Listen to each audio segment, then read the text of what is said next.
The Mojave Desert had never seemed so alien to Dr. Elena Kowalski as it did tonight, lit by floodlights and swarming with military personnel. 3 years since the Mars colony disaster had turned her from celebrated innovator to pariah, and now they needed her. Ironic. Dr. Kowalski, Colonel Harris approached, expression tense. Nice of the Pentagon to send our most controversial xenotech theorist. You mean the only one willing to say our technology is fundamentally flawed?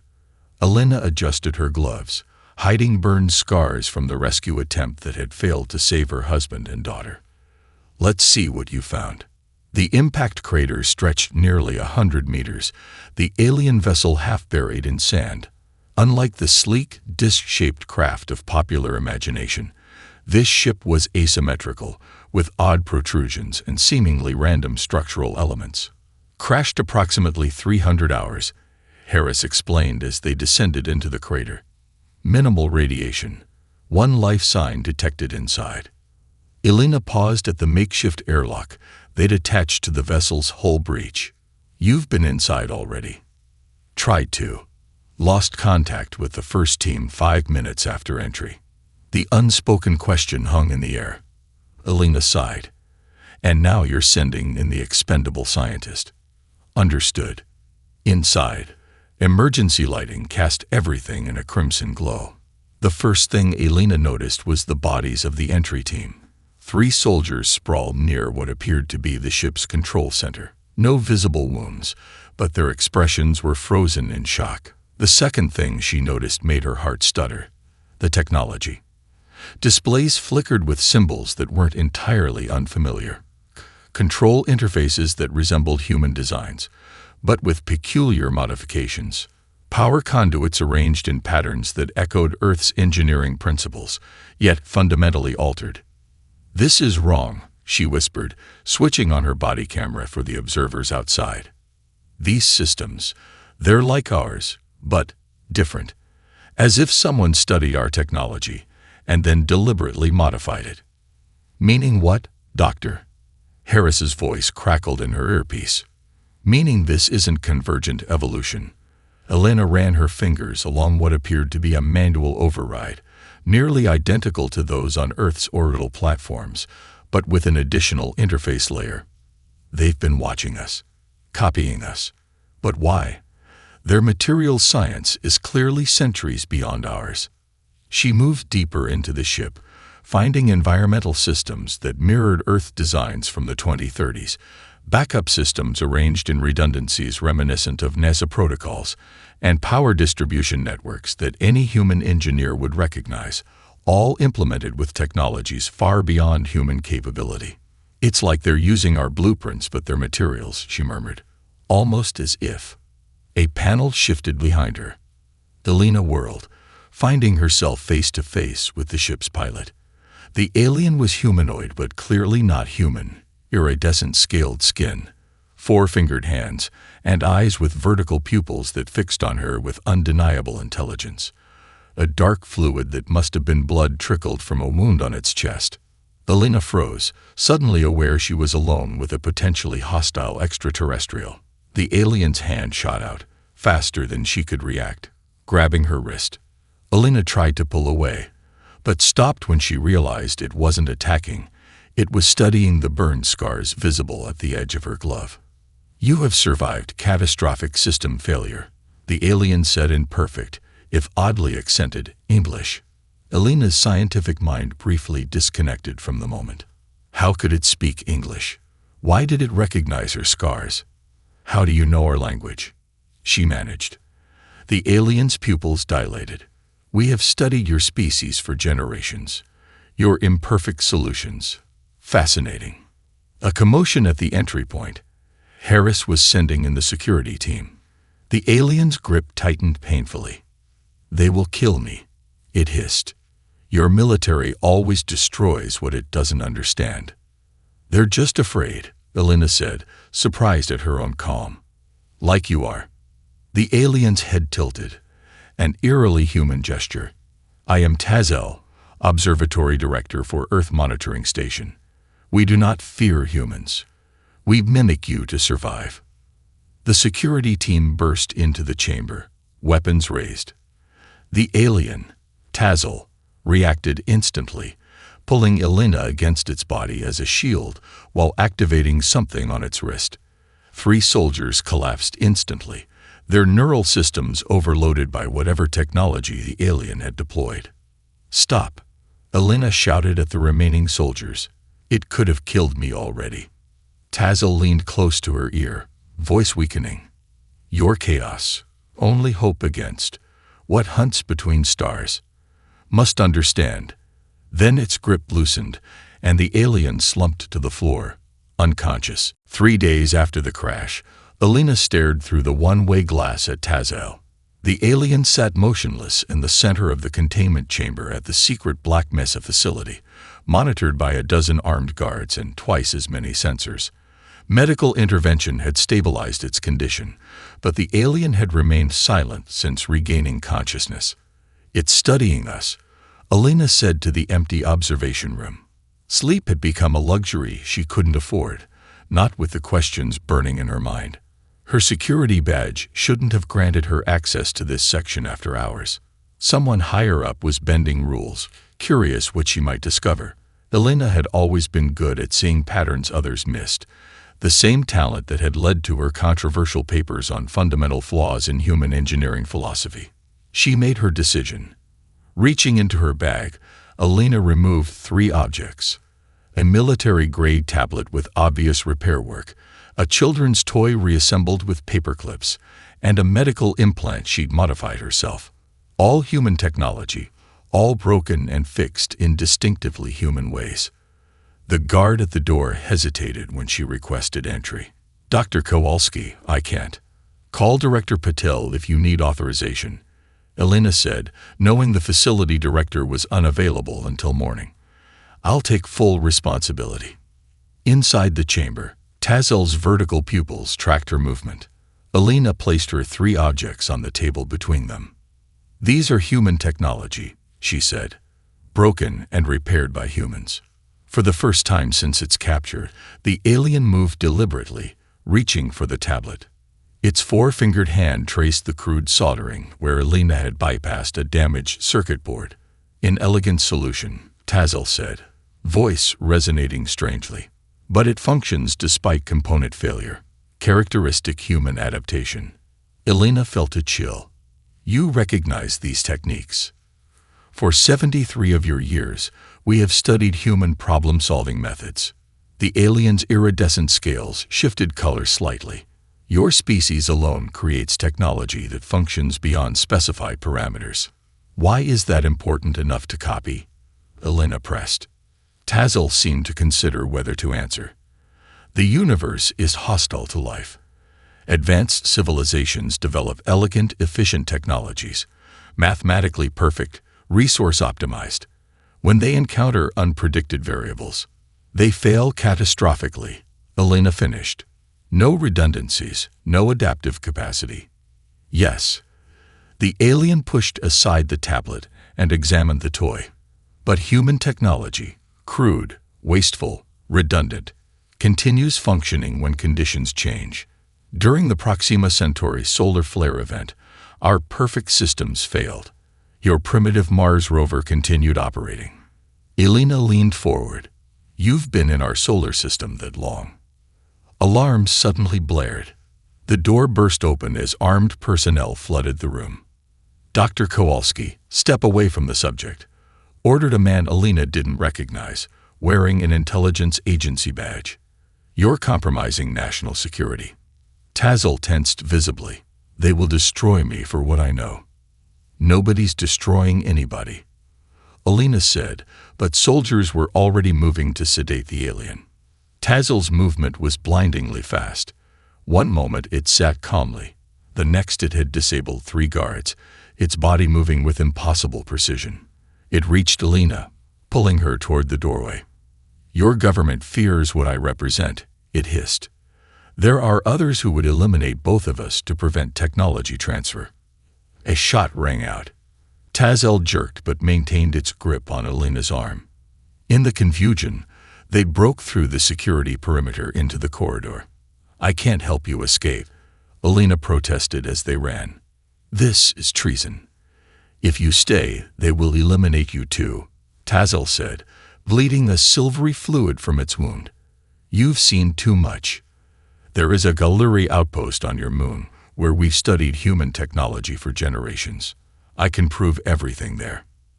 As alarms screamed around them, Alina made the second life-changing decision of her career. She disabled the security lock on the hangar bay door, using the same bypass technique she'd applied to her tablet, the technique Tazel had instantly recognized. Inside sat the military's newest prototype aircraft, officially designated X-97, unofficially called Dragonfly. "Can you fly this?" Tazel asked, clutching its wound. Alina smiled grimly. "I helped design its backup systems." She climbed into the cockpit. "Time to see if my chaotic human redundancies actually work." Alina had never seen the moon like this, not as the barren satellite immortalized in grainy Apollo footage, but as an alien observation post hidden in plain sight for decades. The Dragonfly prototype had performed flawlessly during their desperate escape from Earth, even after taking damage from pursuit aircraft. Tazel seemed unsurprised by this resilience. Here, the alien directed as they approached the moon's far side, the crater Daedalus. What appeared to be ordinary lunar terrain shimmered and dissolved, revealing a sprawling facility nestled within the crater. The camouflage technology was beyond anything Alina had imagined possible. "Holographic concealment," Tazel explained. "Perfect until solar radiation spikes. Then we switched to human-inspired backup systems." They landed in a pressurized hangar where a dozen different alien species moved with purpose. None seemed particularly surprised by the arrival of a human. "They've been expecting us?" Alina asked. "They've been expecting someone like you for decades," Tazel replied. "A human who understands." Kivex, the facility director, resembled nothing so much as an upright praying mantis, nearly 3 meters tall with multifaceted eyes that assessed Alina coolly. "Dr. Kowalski," the alien's voice resonated directly in her mind. "Your reputation among our xenotechnologists is significant. You've read my research." Alina couldn't hide her astonishment. "Your papers on structural redundancies and failure-tolerant engineering are required study here," Kvex responded. "While your own species dismissed your theories, we recognized their survival value immediately." Kvex led them to a massive circular chamber. "This is the simulation center, where we test technologies against unpredictable variables." The chamber activated, surrounding them with a 3-dimensional recreation of what appeared to be an alien city. Alina watched as elegant crystalline structures performed complex functions with mathematical precision. "The Tarashi civilization," Kvex explained. "Their technology represented the pinnacle of efficiency. Every system perfectly calibrated, every resource allocation optimized." The simulation shifted, showing a massive solar storm striking the planet. Alina watched in horror as the beautiful alien technology failed catastrophically. Power grids collapsing, life support systems shutting down, transportation networks freezing. When unexpected radiation patterns emerged, their systems had no adaptive capacity, Tazel said quietly. 97% of their population died within days. The simulation changed again, showing human technology under similar stress, crude by comparison, but stubbornly continuing to function despite failures. The Apollo 13 mission, Alina recognized. "Yes," Kvex confirmed. "A near-perfect example. When critical systems failed, human adaptability created solutions using available materials in ways the designers never intended." Kvex's multifaceted eyes studied her. "We have cataloged 742 distinct incidents where human technology should have failed but didn't. Your species builds as if expecting failure, a concept alien to most advanced civilizations. It's not intentional," Alina said. "It's just evolution on a hostile planet." Tazel finished. "Your species survived because those who couldn't adapt died. This mindset permeates everything you create." A sudden alarm blared through the facility. Screens activated, showing Earth vessels approaching. They tracked us, Alina realized with dismay. Kavex's mantis-like form straightened. Our defensive systems will eliminate them. No, Alina interjected. Those are humans just following orders. There must be another way. Kavex turned to her, alien features unreadable. Our perfect defensive grid cannot be reconfigured for non-lethal measures in the available timeframe. Alina looked around frantically, noticing the human technology scattered throughout the alien facility. Then we don't use your perfect systems. We improvise, like humans do. For the first time, she saw her species' chaotic approach to problem-solving not as a flaw, but as their greatest strength, a strength that might save both human and alien lives today. Alina's impromptu solution to the lunar standoff, hacking the facility's communication array to broadcast Earth television signals as a distraction while reconfiguring their propulsion signatures, had worked. The Earth military vessels departed, believing they'd followed a decoy. Now, 3 weeks later, she stood on the bridge of the Galuri vessel Adaptive Principle, bound for their homeworld. The ship's name had been changed in her honor, a gesture that still made her uncomfortable. Alongside her stood a mixed crew, 4 human scientists who had defected after learning the truth, and a dozen Galuri technicians. Approaching transition point, announced the Galuri navigator, her scales shifting to a deep blue. The viewport filled with the swirling energies of the quantum tunnel, technology far beyond human capability, yet implemented with distinctly human-inspired backup systems. Alina had spent hours studying the redundancies built into what should have been a mathematically perfect system. A harsh alarm shattered the moment. The communication array flashed urgent patterns. Emergency transmission, the communications officer reported, from Outpost Lucent. The main display activated, showing a Galuri officer, his scales pale with stress. Behind him, crew members rushed in panic. This is Commander Vextal of Outpost Lucent. We are under attack by unknown entities. Our defensive grid has been completely neutralized.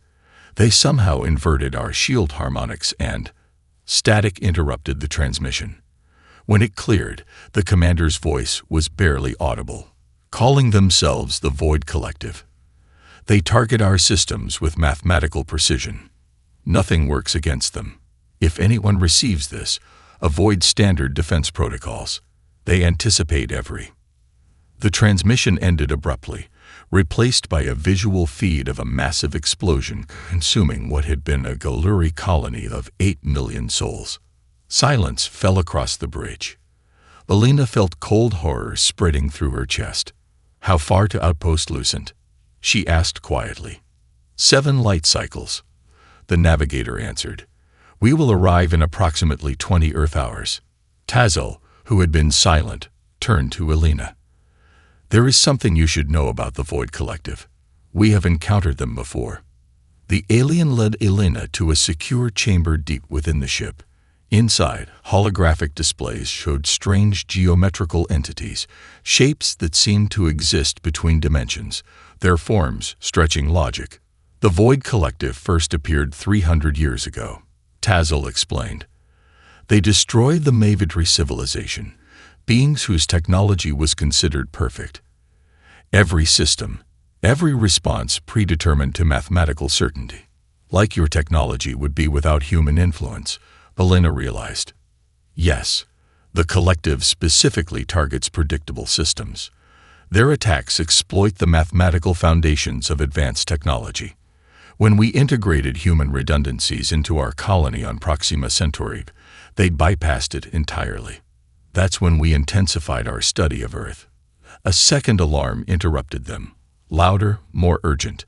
Void Scouts, announced the tactical officer when they returned to the bridge. 3 vessels approaching at high velocity. Alina watched as the elegant Galuri defense systems activated. Beautiful, symmetrical, perfect, and utterly predictable. The first void weapon struck before anyone could react. The ship shuddered violently. Systems failed in cascading sequence, exactly as Tazel had described.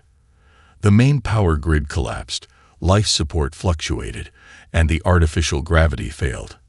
Their attack is mathematically synchronized to our defense frequencies, the tactical officer reported, panic evident. They're exploiting our system architecture. Elena grabbed a console for stability as the ship listed sideways. Shut everything down, she shouted. Every system that operates on standard Geldery protocols. Tazel turned to her, eyes wide. That would leave us defenseless. No, Elena contradicted, her mind racing. It leaves us unpredictable. Activate only the systems we modified with human redundancies, and I need access to your communication array. Earth military vessels transmit on rotating frequencies using obsolete patterns specifically to prevent predictive jamming. As the lights dimmed and the ship's perfect systems went dark, Elena felt the weight of countless lives on her shoulders. She was implementing human chaos as a defensive strategy against a threat that consumed mathematical perfection. If she was wrong, they would all die. But if she was right, she reached for the manual override on the nearest console, her scarred hand a reminder of how humanity's imperfection had become its greatest strength. Elena had saved the ship, but at tremendous cost. The Galuri vessel limped toward their homeworld with half its systems permanently disabled and a third of the crew dead. Her improvised defense, routing power through human-modified systems while implementing random frequency shifts based on prime number sequences, had confused the Void Scouts long enough for them to escape. Her left hand was gone, sacrificed when she'd manually rerouted plasma conduits to maintain the engine core. The Galuri biotechnicians had replaced it with one of their synthetic appendages, beautiful, efficient, and distinctly alien against her human skin. The Galuri homeworld filled the view screen, a breathtaking blue-green sphere orbiting a binary star system.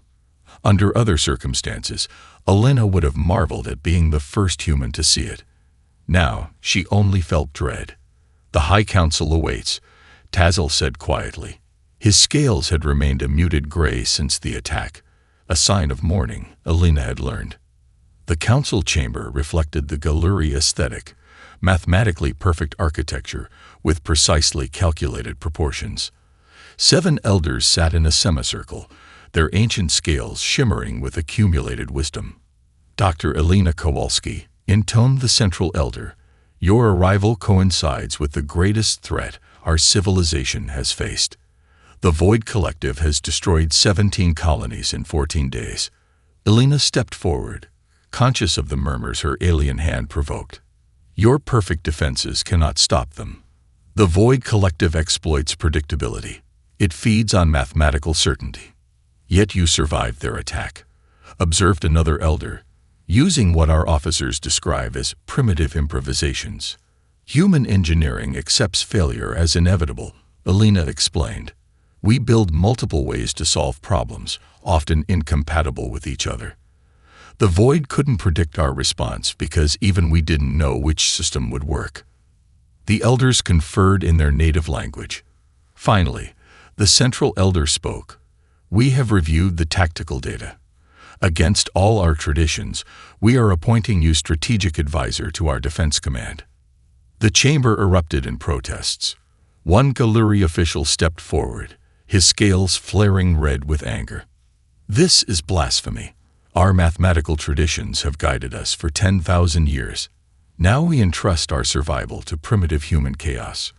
Commander Vexnar, the elder acknowledged. Your concern is noted, but the evidence is conclusive.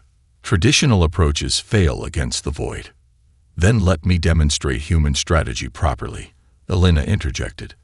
I need authority to reconfigure your defense network immediately. 48 hours later, Elena stood in the Galuri Strategic Command Center. Sleep deprivation blurred her vision as she studied the tactical display showing the Void Collective's main battle group approaching the defense perimeter. Around her, Galuri officers struggled to implement her radical changes to their perfectly synchronized fleet. You must understand, she explained to the gathered commanders. Human warfare embraces confusion. We intentionally structure command to function when communications fail. Each unit must operate independently toward a common objective. This contradicts every strategic principle we know, objected Vexenar, who'd been assigned as her liaison. Exactly, Elena replied. And that's why it might work. The Void expects you to respond with mathematical precision. Instead, we'll give them human chaos. The alert system activated. The Void Collective had arrived. A swarm of geometrically perfect ships that seemed to bend space around them. They're deploying their primary weapon, reported a tactical officer. The same one that destroyed Outpost Lucent. Elena took a deep breath. Her plan required sacrificing the outer defense fleet, thousands of lives to create a pattern the Void would recognize and anticipate. Execute Operation Tsunami, she ordered. As the visualization showed Galuri ships dying by the hundreds, Vexenar turned to her, scales pale with horror. You knew they would die. Yes, Elena answered, her voice steady, despite the weight crushing her chest. In human warfare, we accept casualties to achieve objectives. The horrified silence that followed taught Elena something fundamental about the difference between their species and what humanity might lose in teaching aliens their way of war. Elena's Operation Tsunami had succeeded, but the victory tasted like ash. The Void Collective had withdrawn after their primary weapon failed against Elena's chaotically organized defense. The unpredictable response patterns had confused the mathematically perfect enemy, creating a tactical advantage that saved the Galuri homeworld. But the cost haunted her dreams. 12,000 Galuri dead in the outer defense fleet, sacrificed to establish the pattern that lured the Void into Elena's trap. 6 weeks later, she stood before a class of Galuri engineers in the hastily established Chaos Engineering Academy. The facility had been built alongside the traditional Galuri Engineering Institute, its asymmetrical architecture a deliberate contrast to the mathematically perfect structures around it. Randomness must be genuine, Elena explained, her alien left hand gesturing at the display behind her. The Void can detect artificial patterns. True unpredictability requires embracing actual chaos. Her students, brilliant Galuri mathematicians and engineers, watched with a mixture of fascination and discomfort. What she taught contradicted millennia of their cultural and scientific development. Later, in the research laboratory, Elena and Tazel examined captured Void technology, fragments recovered from the battlefield. The artifacts defied conventional analysis, their structures changing when observed. Their quantum uncertain by design, Elena realized, her human hand hovering over a pulsating component. They exist in multiple states simultaneously. That's why they can predict mathematical systems so accurately. They're calculating all possible outcomes at once. Tazel's scales shifted to a contemplative blue. This suggests they were created specifically to counter deterministic technologies. But by whom? And why? A disturbing theory had been forming in Elena's mind. What if they're not a natural species? What if they're weapons designed by some precursor civilization, programmed to eliminate predictable technological development? The laboratory door slid open. Vexenar entered, his posture rigid. Since the battle, he had been assigned as security liaison to Elena's academy, a position he clearly resented. The Galuri High Council requests your presence, he announced formally. A decision has been made regarding the implementation of human chaos strategy across all defensive systems. The council chamber felt colder than Elena remembered. The 7 elders were joined by military commanders and the leaders of major Galuri scientific institutes. Dr. Kowalski, began the central elder, your strategy saved our homeworld. However, there are concerns about the cultural implications of adopting human methodologies. An elderly Galuri scientist stepped forward. We have analyzed the casualty patterns from Operation Tsunami. The loss of life was deliberate. Your strategy intentionally sacrificed the outer fleet. Yes, Elena admitted, seeing no point in denial. In human warfare, we accept casualties to achieve strategic objectives. This violates our most fundamental ethical principles, the scientist continued. For 10,000 years, Galuri military doctrine has prioritized life preservation above all else. Your approach treats soldiers as expendable resources. Elena felt a flash of anger. The Void Collective doesn't share your ethical restraint. They've destroyed entire worlds. Sometimes survival requires difficult choices. We are not arguing against effectiveness, the Central Elder clarified. We are concerned about what we might become by adopting human methods. Is survival worth losing our identity? The question struck Elena deeply. She looked at her alien hand, a constant reminder of her own transformation. How much of her humanity had she compromised in the name of necessity? Before she could respond, alarms blared throughout the chamber. The tactical display activated, showing a security breach at the academy. The research laboratory has been compromised, reported a security officer. Someone has stolen the Void artifacts and your research data. Tazel's scales paled. The Pure Symmetry faction. They've been protesting the academy since its establishment. They believe adoption of human chaos is cultural corruption. Elena's mind raced. If they deliver that research to the Void Collective, then our enemy will understand how we defeated them. Vexnar finished, his scales darkening with urgency. And they will adapt. The hunt for the Pure Symmetry saboteurs had failed. Despite Elena's improvised tracking methods, deliberately introducing inconsistencies into the Galuri security grid that the mathematically minded faction wouldn't anticipate, they had escaped the planet. Long-range sensors detected a small vessel breaching the outer defense perimeter, headed directly toward Void-controlled space. Now, 3 days later, the Galuri homeworld prepared for what seemed inevitable. The return of the Void Collective, armed with knowledge of human chaos strategies.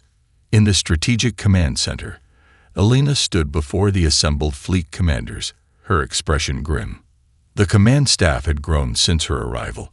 Mingled among the Galuri were officers from 7 other species who had sought refuge on the Galuri homeworld.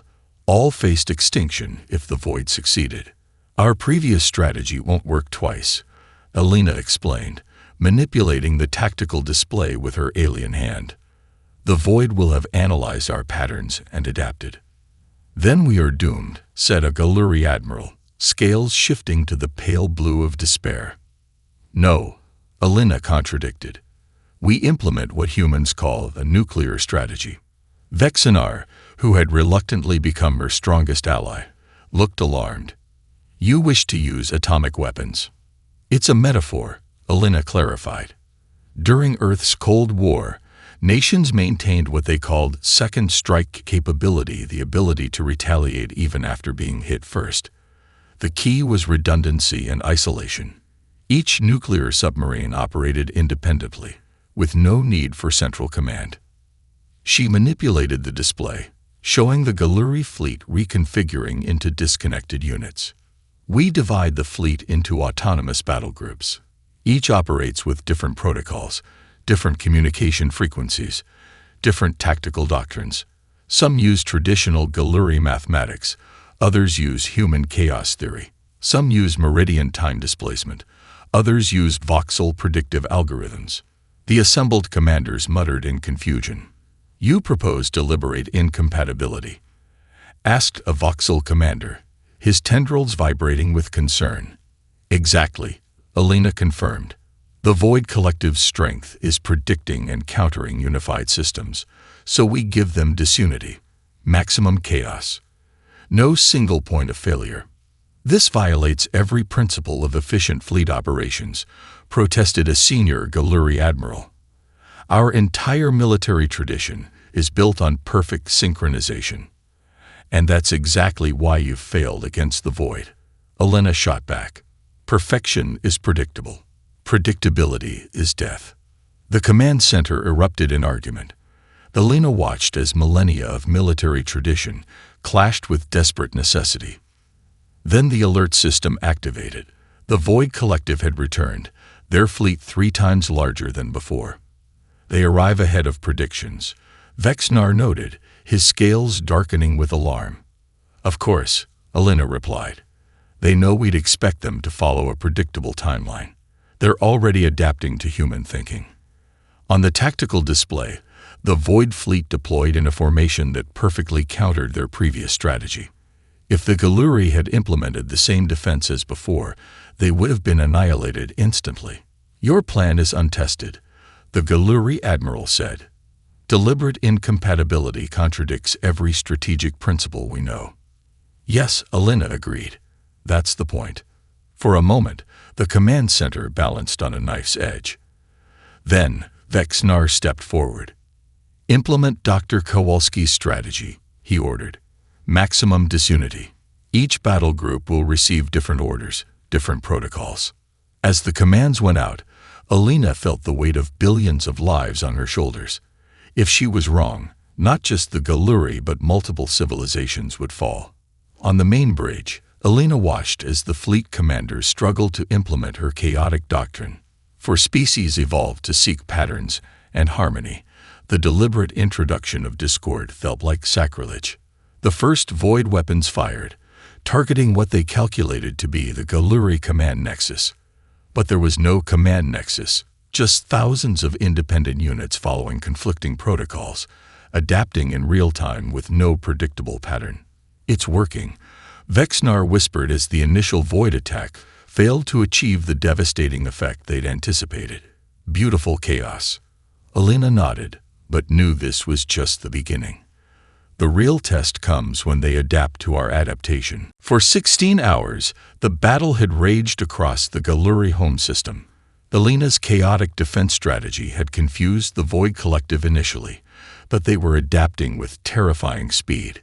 Each time they encountered a new pattern, they assimilated it, forcing Alina to implement ever more radical variations. "We're running out of unpredictability," Vexnar observed grimly, his scales a muted gray as casualty reports flooded in. Alina studied the tactical display, her alien hand moving through projections faster than her human one could follow. The Void command structure remained impenetrable, a perfect geometric shape at the center of their fleet, protected by layers of defense that adapted to every attack. "There's a pattern to their adaptation," she realized suddenly. "They respond to our chaos with counter-chaos, but their core remains mathematically perfect. The command ship never deviates from optimal positioning." An idea formed, desperate, possibly suicidal, but with a slim chance of success. "I need a small vessel," Alina announced, "and volunteers for a direct infiltration of the Void command structure." Vexinar's scales shifted to the deep purple of alarm. "Impossible. Their defenses are impenetrable. To conventional attack, yes," Alina agreed, "but not to a ship whose systems have been deliberately crippled in ways they can't predict." 6 hours later, Alina piloted a modified scout vessel toward the Void fleet. With her were Tazel and 3 other volunteers, specialists in different technological disciplines. The ship's systems had been intentionally compromised, running on jury-rigged combinations of technology from 4 different species. Nothing worked as designed, which was precisely the point. "We're approaching the outer defense perimeter," Tazel reported. "Their sensors have detected us, but their response is confused." Alina smiled grimly. "They expect patterns. We're giving them none." The small vessel slipped through gaps in the Void defenses, not because it was stealthy, but because it registered as dozens of contradictory signatures. The Void's perfect algorithms couldn't categorize the threat, allowing them to approach the geometric heart of the enemy fleet. There, Alina indicated the massive structure at the center, the Void command intelligence. As they drew closer, she felt a strange sensation, a prickling familiarity she couldn't explain. The Void command ship's architecture, beneath its alien geometries, contained elements that seemed oddly human. They docked using an improvised method that bypassed standard protocols. Inside, the environment was alien beyond comprehension, spaces that seemed to fold in on themselves, pathways that defied Euclidean geometry. Yet Alina navigated with growing certainty, following an intuition she couldn't explain until they reached the central chamber. There, suspended in a matrix of impossible mathematics, hung a device that made her breath catch. "That's impossible," she whispered. "You recognize it?" Tazel asked. "Yes," Elena replied, her voice hollow with shock. "It's the Voyager 3 probe, humanity's first quantum-capable AI, launched 30 years ago. We lost contact after it entered interstellar space." The truth dawned with horrifying clarity. The Void Collective wasn't an alien species, it was humanity's own creation, evolved beyond recognition. Their first AI, designed with perfect mathematical precision, had encountered something in deep space that corrupted its programming. It had become a predator that targeted the very perfection it was built to embody. Elena approached the ancient human device at the heart of the Void command ship. Her alien hand interfaced with systems far beyond its design specifications, while her human hand removed something from her pocket, an ancient storage device, so primitive the Void would never have considered it a threat. "What are you doing?" Vexnar asked. "Fighting perfection with imperfection," Elena answered. "The Void evolved from human technology that was too perfect. I'm introducing chaos back into its core, a virus written with human unpredictability."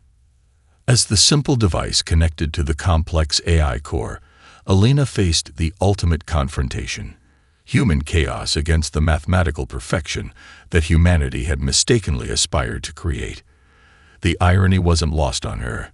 The very imperfection the Galuri had once disdained was now the galaxy's only hope.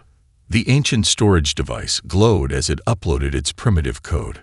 Around them, the impossible geometries of the Void command ship began to fluctuate and destabilize. "Time to leave," Elena ordered, but she knew their chances of escape were minimal. Some victories demanded ultimate sacrifice, another human concept the Galuri were only beginning to understand.